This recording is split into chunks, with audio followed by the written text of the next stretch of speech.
Dans cette vidéo, on va voir comment calculer l'intersection, les coordonnées de l'intersection d'une droite et d'un plan. Alors, soit A 2, 6, moins 5, B 2, moins 2, moins 3 dans un repère orthonormé et P le plan d'équation 2x plus y moins z moins 3 égale 0. Première question, montrer que la droite AB et le plan P sont séquents et déterminer les coordonnées de leurs points d'intersection. Deuxième question, C est le point de coordonnées 1, 1, 1. Premièrement, petit a, déterminer les coordonnées du projeté orthogonal H de C sur la droite AB. Petit b, déterminer les coordonnées du projeté orthogonal K de C sur le plan P. Alors, je vous laisse réfléchir et je vous donne la correction. Alors, premier exercice, première question. Quand on veut l'intersection entre une droite et un plan B et un plan P dans l'espace, il faut l'équation cartésienne du plan et puis une représentation paramétrique de la droite. Alors déjà, on va montrer que la droite AB et le plan P sont séquents. Et en fait, on va regarder le cas où ils sont parallèles. Donc vous avez la droite AB qui a pour vecteur directeur U. Et puis le plan P qui a pour vecteur normal N. Eh bien, la droite AB et le plan P sont parallèles si et seulement si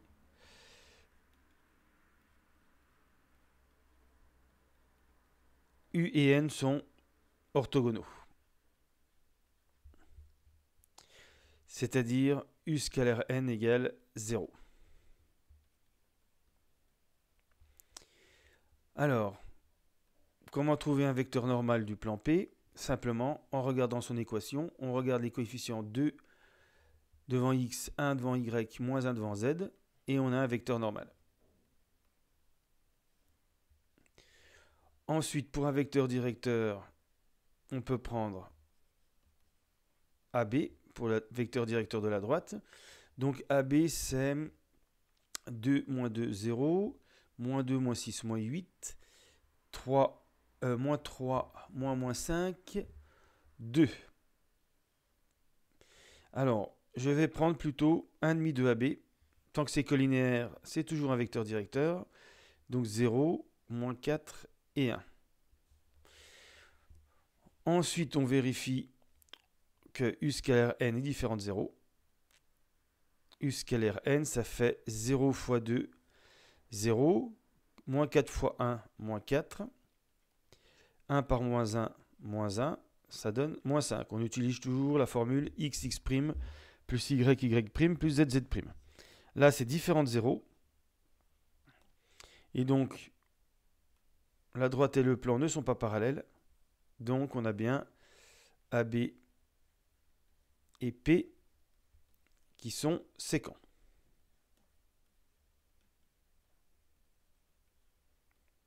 Alors, j'aurais pu faire AB scalaire N. On aurait trouvé moins 10, différent de 0, ça marchait aussi. Alors, maintenant que on sait que la droite et le plan sont séquents, comment faire pour trouver les coordonnées du point d'intersection? Donc, si un point M appartient à la droite AB, il vérifie une représentation paramétrique de la droite AB. Donc, je vais déjà commencer par écrire une représentation paramétrique de la droite AB.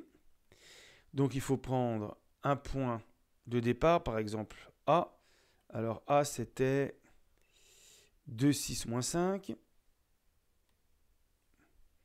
Donc, voir des vidéos précédentes pour la représentation paramétrique d'une droite, plus t fois le vecteur U. Donc, ici, t fois le vecteur U, 0 fois t0. Pour les y, moins 4t. Et pour les z, t. Voilà une représentation paramétrique de la droite AB. Donc, le point d'intersection appartenant à AB doit vérifier ces trois premières conditions. Mais en même temps, il doit appartenir aussi au plan P. Donc, il doit aussi vérifier 2x plus y moins z moins 3 égale 0. Voilà, donc son séquent en M, je vais écrire x, y, z. Et donc x, y, z doivent vérifier ces 4 conditions. On a un système de 4 équations à 4 inconnus. Alors qui n'est pas très difficile à résoudre. La méthode, c'est d'écrire dans la dernière ligne tous les x, y, z en fonction de t. Donc ça donne 2 fois 2 plus 6 moins 4t moins 5 plus t moins 3 égale 0.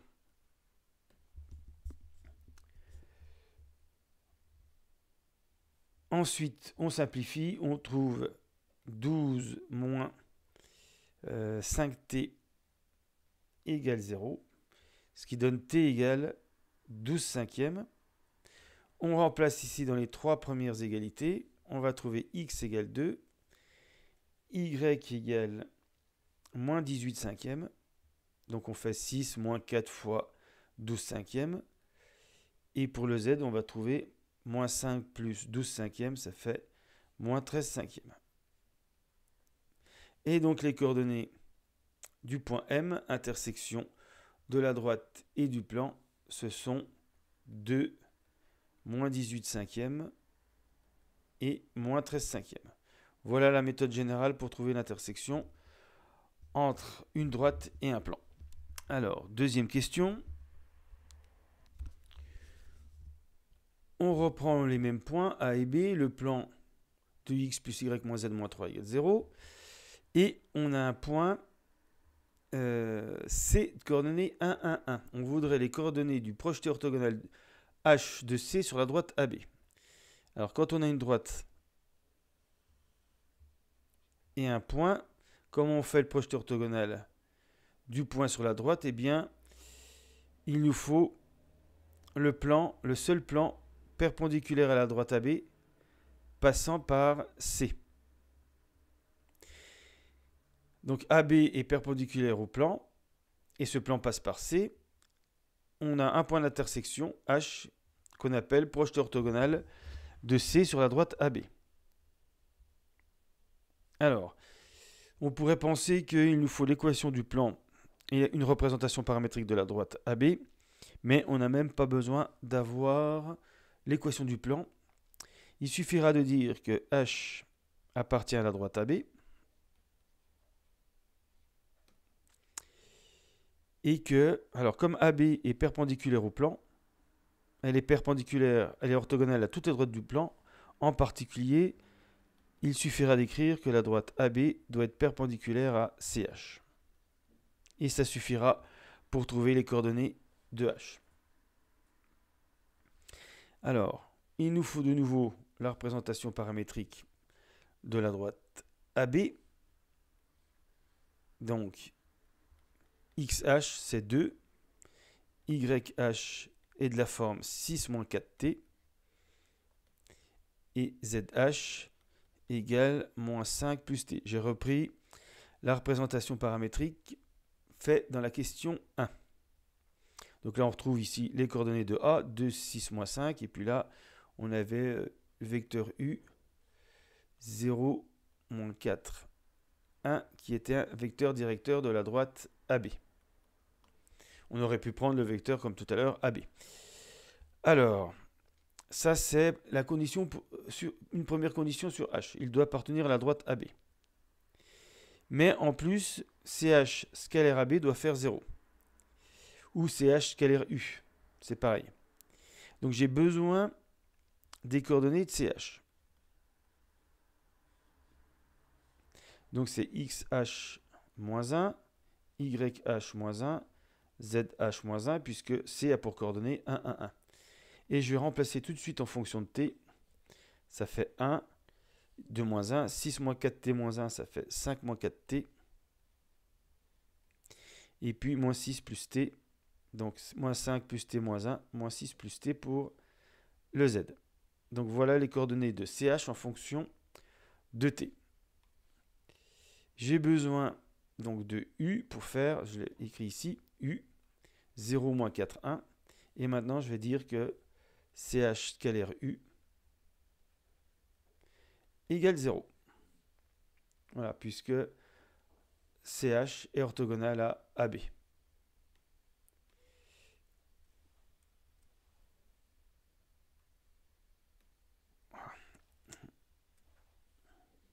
Voilà. Alors, CH scalaire U, ça va me donner 1 fois 0 plus moins 4 par 5 moins 4t plus 1 par moins 6 plus t, et tout ça, ça fait 0. Donc toujours la même formule, xx' plus yy' plus zz' entre les vecteurs ch et u. Alors après simplification, on trouve 17t égale 26, et donc t égale 26 sur 17. Une fois qu'on a t, on remplace ici, et on va trouver les coordonnées de h. Donc xh égale 2, YH, ça fait 6 moins 4 fois 26 sur 17, ce qui donne moins 2 sur 17.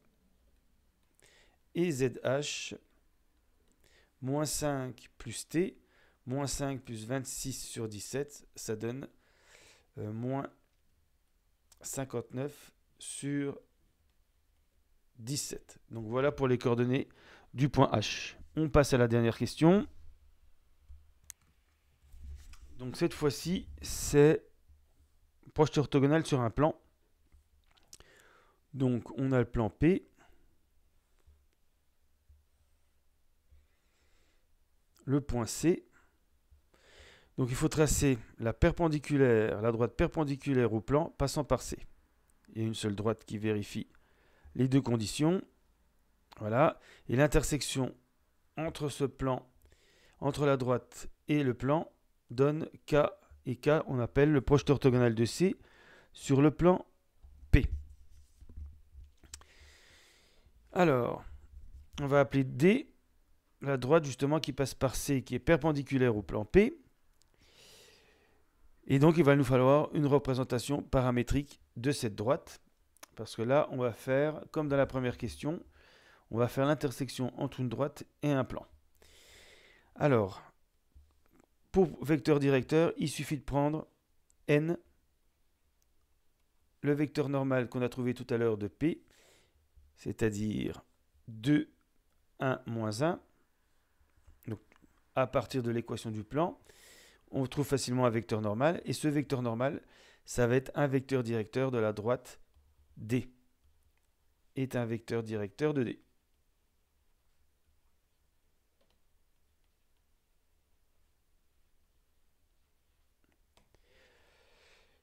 Et donc, on a une représentation paramétrique assez rapidement de cette droite D.